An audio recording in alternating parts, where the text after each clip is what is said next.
کہنے لگی، خدا نظر بد سے بچائے، کس ماں نے ایسے لال کو جنم دیا ہوگا، آنکھ بھر کے اس کی طرف دیکھا نہیں جاتا۔ خاندان میں دھوم مچ جائے گی میرے داماد کے حسن کی۔ میری گلالائی بھی اپنی مثال آپ ہے، یہ تو اللہ نے چاند سورج کی جوڑی ملا دی۔ بس گلالائی کے ابا، آپ جلدی سے یہ رشتہ قبول کر لو۔ لیکن میرے ابا بہت پریشان تھے، وہ سخت گم و گو میں مبتلا تھے کہ کہاں ہم غریب لوگ اور کہاں سردار جہانداد جیسے رئیس لوگ جن کی پورے علاقے میں مانی جاتی ہے، اتنے امیر لوگوں میں اپنی اکلوتی گلالائی بیاہ کر کل کو پھنس نہ جائے کہ فرسودہ قبائلی نظام میں آج بھی امیر کو اس کی امارت کے باعث عزت ملتی ہے، جبکہ غریب کی تو کسی بھی ناکردہ گناہ پہ شامت آ سکتی ہے۔ ابا نے تبھی بتایا تھا کہ میرے چچا نے صفورہ کے نکاح میں سردار جی کو بطور اعزاز گواہ بنایا تھا۔ سردار جی ہماری حیثیت سے بہت بلند مرتبہ ہیں، کل کو ہم کسی مشکل میں نہ پھنس جائیں، سوچ سمجھ کر جواب دوں گا۔ پھر جس روز وہ لوگ ابا سے بات کرنے آئے، پہلی مرتبہ میں نے دروازے کی جھری سے جھانکا تھا، علی شاہ سامنے ہی بیٹھا ہوا تھا، میرے خوابوں کا شہزادہ۔ تھوڑی دیر مبہوت سی کھڑی اسے دیکھتی رہی تھی، جیسی تعریف اماں نے کی تھی وہ اس سے بڑھ کے خوبصورت تھا، خوب رو۔ اور بس اسی پل میں بھاگ کر واپس کمرے میں گئی، صندوق سے اپنا ستاروں بھرا دوپٹہ نکال لیا۔ دیر تک بند کمرے میں آئینے کے سامنے یہ دوپٹہ اوڑھے بیٹھی رہی تھی۔ پھر خبر نہیں ابا نے کیا فیصلہ کیا۔ ایسے فیصلے پہلے زمانے میں لڑکیوں کو کون بتاتا تھا۔ میں نے 15ویں سال میں قدم رکھا تھا کہ میری شادی طے ہو گئی۔ جس روز میرا نکاح تھا میں نے اپنے دلہا کو نہ دیکھا، کیونکہ ہمارے علاقے میں یوں بھی دلہا کو ساتھ نہ بٹھایا جاتا، اور جب رخصتی ہوتی تب بھی دلہے نے اپنا چہرہ چہرے کی لڑیوں سے ڈھکا ہوتا تھا۔ یوں میرے علی شاہ کو باقی لوگوں نے بھی نہ دیکھا۔ ہمارے علاقے میں دلہا یوں بھی شادی کے بہت عرصے بعد ہی عام طور پہ لوگ دیکھ پاتے تھے، کیونکہ دلہا دلہن کی ایسی رسومات تو ہوتی نہ تھی جن میں انہیں اکٹھا بٹھایا جائے۔ میرا بھی علی شاہ سے نکاح ہو گیا، چھوارے بٹ کے مجھے دلہا کے ساتھ رخصت کر دیا گیا۔ ابا دعائیں دے رہے تھے، اماں رو رہی تھی، میری سکھیاں حسرت سے مجھے دیکھ رہی تھی، اور یوں میں رخصت ہو کر سسرال جا رہی تھی۔ پہاڑی علاقہ تھا، سو ایک جگہ سے دوسری جگہ جانے میں بہت وقت لگتا۔ ہمیں بھی اپنے گھر واپس پہنچتے پہنچتے رات کے 12 بج گئے۔ جب مجھے سجی سجائی سیج پہ بٹھا دیا گیا، میرے دلہا میاں اندر آ چکے تھے۔ ارمانوں بھری رات ہماری منتظر تھی۔ انہوں نے لرزتے کانپتے ہاتھوں سے میرا گھونگھٹ اٹھایا۔ اس ایک پل کے میں نے کتنے خواب دیکھے تھے، آج خوابوں کے حقیقت میں بدلنے کی گھڑی آ گئی تھی۔ میں نے یہ دشوار مرحلہ طے کیا، بمشکل اپنی شرم سے جھکتی نگاہیں اٹھا کر اپنے دلہا کی جانب دیکھا۔ بس یہ دیکھنا غصب ہو گیا، میں تو ان کی صورت دیکھتے ہی بے ہوش ہو کے گر گئی، چیخ میرے حلق میں اٹک کر دم توڑ گئی۔ یہ کیا ہوا؟ قیامت ہی ٹوٹ پڑی۔ سہاگ رات تھی کہ بھیانک خواب تھا۔ یہ وہ نیلی آنکھوں والا سجیلا گبرو علی شاہ تو نہ تھا۔ میرے سامنے سیج پر ایک 70 سال کا سفید بگلے کے بالوں والا بڈھا تھا۔ میری نظروں کے سامنے تو ایسا اندھیرا چھایا کہ پھر مجھے خبر نہ رہی کب صبح ہوئی۔ میری زندگی کی سنہری ارمانوں بھری رات حقیقت کے اژدہوں نے نگل لی، اور اس کے بعد مجھے کبھی سویرا دیکھنا نصیب نہ ہوا۔ میرے نصیب میں جیسے اندھیرے لکھ دیے گئے۔ میری حالت اتنی خراب تھی کہ میرے شوہر سے بھی برداشت کرنی مشکل ہو گئی۔ انہوں نے مجھے خوش رکھنے کے لیے زیورات کا ڈھیر میرے قدموں میں ڈال دیا، مجھ سے معافی مانگی اور اپنی گل ہوتی ہستی کا واسطہ دیا کہ اب میں ان کی محبت کی لاج رکھ لوں۔ انہوں نے بتایا کہ میری چچا زاد صفورہ کے نکاح میں میرے چچا نے بہت اصرار سے انہیں خصوصی گواہ کے طور پہ بلایا تھا۔ تم اس وقت دلہن کے پہلو میں بیٹھی مجھے کوئی ننھی منی سی پریوں کی شہزادی لگ رہی تھی۔ ستاروں بھرا دوپٹہ اوڑھے تم مجھے بہت پیاری لگی۔ مجھے محسوس ہوا اگر تم مجھے نہ ملی تو میرا دم گھٹ جائے گا اور میں مر جاؤں گا۔ تمہاری فرشتوں جیسی معصوم صورت نے میرے دل کا سکون لوٹ لیا۔ تمہارا رشتہ حاصل کرنا کوئی ایسا ناممکن نہ تھا کیونکہ میں اپنے علاقے کا ایک سردار تھا، مگر عمر کے فرق کی وجہ سے مجھے یہ زیب نہ دیتا تھا کہ تمہارا ہاتھ مانگوں، لیکن خدا نے پھر خود ہی اس کی سبیل نکال دی اور تمہارے مجبور باپ کی مجبوری میرے کام آ گئی۔ دیکھو گلالائی، دل کی دنیا بڑی نرالی ہوتی ہے۔ اس دل پر تو کسی کا اختیار نہیں اور محبت کسی شے کی مرہون منت نہیں ہوتی۔ میرا قصور صرف محبت ہے، اس لیے مجھے معاف کر دو۔ میرے بوڑھے شوہر نے میرے پاؤں پکڑ لیے۔ میرے دادا کی عمر کا شخص میرے سامنے بیٹھا مجھ سے معافی طلب کر رہا تھا۔ میں بھی ایک مشرقی عورت تھی۔ حالات اور زندگی سے بالآخر میں نے سمجھوتا کر لیا۔ میری شادی کے بعد میرے شوہر سردار جہاں داد بمشکل 3 سال ہی مزید جیے اور یوں 15 برس کی عمر میں جو میں دلہن بنی، 18ویں برس میں ہی میں بیوہ ہو گئی۔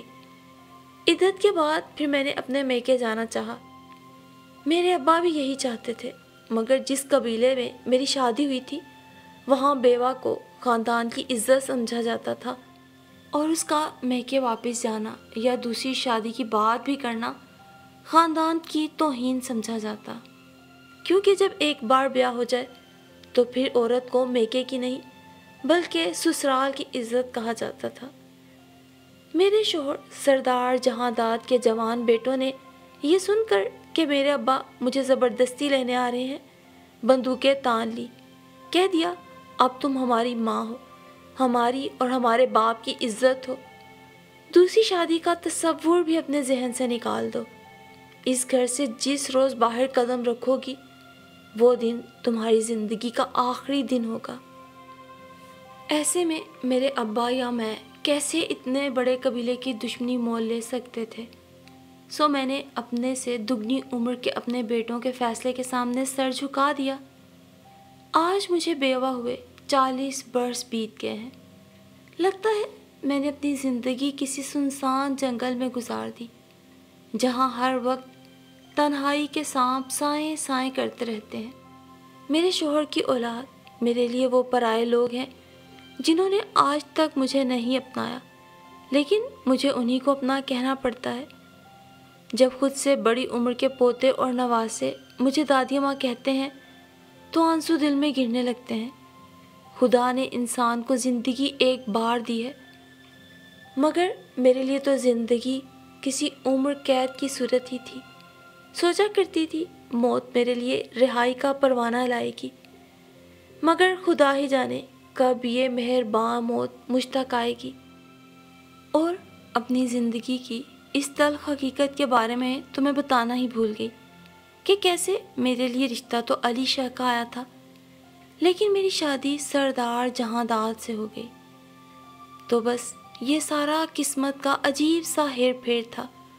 سردار جہاں داد جنہوں نے مجھے صفورہ کی شادی میں دیکھا تھا اور مجھ پہ ادھیڑ عمری میں بھی اپنا دل ہار گئے تھے، ان کے پاس میرے گھر رشتہ بھیجنے کا کوئی اخلاقی جواز نہ تھا۔ انہی دنوں ان کے ایک بھتیجے علی شاہ کا رشتہ میرے لیے آیا تھا۔ اس کے گھر والوں نے بھی مجھے صفورہ کی شادی میں دیکھا تھا اور علی شاہ کے لیے پسند کیا تھا۔ اب یہاں میرے والد صاحب کی سادگی، کچھ قبائلی علاقوں کے رواج کہ علی شاہ کا رشتہ آنے پر ابا نے اسی خاندان کے سردار کی رائے لینے کا فیصلہ کیا، سردار جہاں داد کے پاس جانے کا فیصلہ کیا اور ان کے پاس پہنچ کے ان سے تذکرہ کیا کہ آپ کے بھتیجے علی شاہ کا رشتہ میری بیٹی کے لیے آیا ہے، میں اس کے بارے میں آپ سے کچھ رائے طلب کرنے کا خواہاں ہوں۔ اور بس اسی ایک پل میں سردار جہاں داد اپنی چال چل گیا۔ اس نے صورتحال بھانپ لی اور اس نے میرے ابا کے اپنے پاس آنے کو خدا کی طرف سے غیبی مدد ہی سمجھا، اور اس موقع پہ اس نے بہت طاق کے نشانہ لیا۔ میرے ابا کا نام لے کر بولا، گوشہ خان، بیٹی کا رشتہ تو بڑی جگہ پہ جوڑنے چلے ہو، پہلے یہ تو بتاؤ تمہارے بڑے بیٹے پر جو قتل کا مسئلہ چل رہا ہے اصغر خان کے ساتھ، اس میں مصالحت کی کوشش کا کیا بنا؟ سردار جہاں داد صاحب، میں نے بہت کوشش کی، ان لوگوں کو رقم کی بھی پیشکش کی، لیکن جی کیا کریں، وہ راضی نامے پہ متفق ہی نہیں، کہتے ہیں خون کا بدلہ خون سے لیں گے۔ تمہارے لڑکے نے ہمارے بیٹے کو فائرنگ کر کے قتل کیا، سو بدلے میں ہم بھی قاتل کی سزائے موت چاہتے ہیں۔ ابا نے سردار جہاں داد کو تمام صورتحال سے آگاہ کیا تو انہوں نے بتایا کہ میرے بڑے بھائی کا قتل کا یہ کیس ان کے سامنے پیش کیا گیا ہے اور ابھی فیصلہ ہونا باقی ہے۔ سردار جی، کیا آپ مخالفین کو راضی نامہ لکھنے پہ آمادہ نہیں کر سکتے؟ میرے والد نے اس لمحے ان سے التجا کی۔ یہ بہت مشکل ہے، ایسے معاملے میں جبر سے نہیں تدبیر سے کام لیا جاتا ہے، تاہم اگر تم اپنی بیٹی میرے نکاح میں دے دو تو میں تمہارا یہ مسئلہ حل کرا دوں گا۔ وہ کیسے میرے سردار؟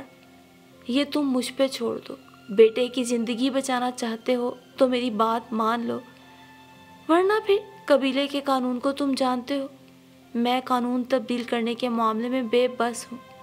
ہاں، اگر میں نے مصالحت پر مقتول کے باپ سے بات کر لی تو شاید میرے ساتھ تمہاری رشتہ داری جڑ جانے کے لحاظ سے وہ میرے کہنے کو رد نہ کر سکے۔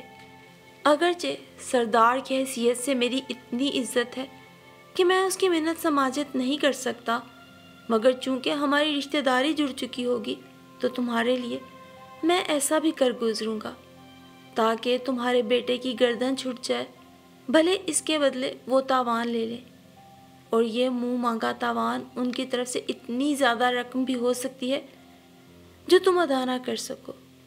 فکر مت کرو، یہ رقم بھی میں ادا کر دوں گا، لیکن یاد رہے اس معاملے میں کسی کو کانوں کان خبر نہ ہو۔ سچ کہتے ہیں کہ بڑھاپے کا عشق بہت خطرناک ہوتا ہے، مگر عشق بھی ایک منہ زور شے ہے، یہ آدمی کو تباہ ہی کر دیا کرتا ہے، آدمی اس کو زیر نہیں کر سکتا۔ یہ ایسا معاملہ تھا جو میرے والد صاحب اپنے اور سردار جہاں داد کے بیچ رکھنا چاہتے تھے۔ تاوان کی رقم بھی پھر سردار جہاں داد نے ادا کی، مقتول کے ورثہ سے میرے بھائی کی جان بخشی کروائی۔ ابا نے یہ سودا اپنے بیٹے کی زندگی بچانے کے لیے کیا۔ ہمارے یہاں بہنیں بیٹیاں اپنے بھائیوں اور باپ کی خاطر بدلے میں قربان ہو جایا کرتی ہیں۔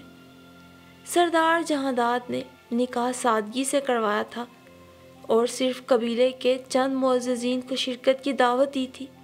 مجھ جیسی کالے پہاڑوں میں پیدا ہونے والی لڑکیوں کے لیے شاید یہ کہانی کوئی تعجب بھری نہ ہو کہ ہم سنگلاخ چٹانوں کی باسی، جن کی دنیا آپ شہر والوں کی دنیا سے الگ ہے، ہمارے یہاں تو عورتیں بھی بھیڑ بکریوں جیسی ملکیت ہوتی ہیں، مالک کی مرضی جس کے ساتھ تھانکتے، ہمیں تو اف تک کرنے کی اجازت نہیں۔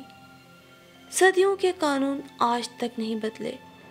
میرے ارد گرد جانے اور کتنی ہی گلالائی ہوں جو مجھ سے بھی بدتر زندگی گزاری ہوں، کیونکہ ہمارے علاقے کے مردوں کے دل پتھر جیسے سخت اور سیاہ ہیں۔ آج جب کہ میں بیوقی کی چادر اوڑھے جوانی سے بڑھاپے میں داخل ہو چکی ہوں، مگر پھر بھی دل سے میری یہ دعا ہے کہ اللہ اور کسی بھی شادی کے خواب دیکھنے والی معصوم لڑکی کا مجھ جیسا نصیب نہ بنائے، بلکہ اللہ سب لڑکیوں کو سہاگ کے جوڑے کے ساتھ ساتھ اپنے سہاگ کا سکھ بھی نصیب فرمائے۔ آمین۔